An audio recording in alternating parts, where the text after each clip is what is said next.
Hello po Sir Jed, good morning po. Sir, ano po yung mare-recommend nyo na Omnilight para sa space na ito? Mas maganda siguro i-offer dyan yung rechargeable cabinet light.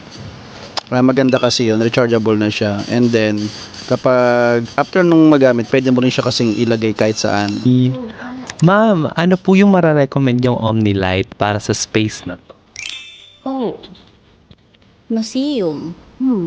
Siguro mas maganda ay yung track light natin. Siguro mas kung mataas-taas yung painting mo, kung mataas din ang track bar mo, siguro yung mas maganda, mas high na wattage. Mas maganda yan kasi mas ma-emphasize yung ganda ng painting.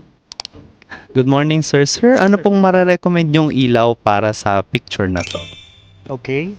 Para dyan sa picture na yan, ang may re-recommend kong mga ilaw dyan is yung far lamp na babagay dyan dahil siya ay weatherproof, which is kailangan para at least maprotektahan. Po sir. Sir, ano po yung mare-recommend nyo na Omnilight para sa space na to?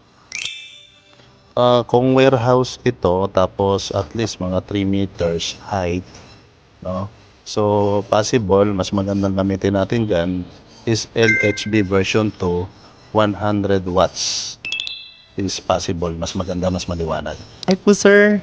Good morning. Okay, sir, ano po sa tingin niyo yung pinakabagay na Omnilight para sa picture na to?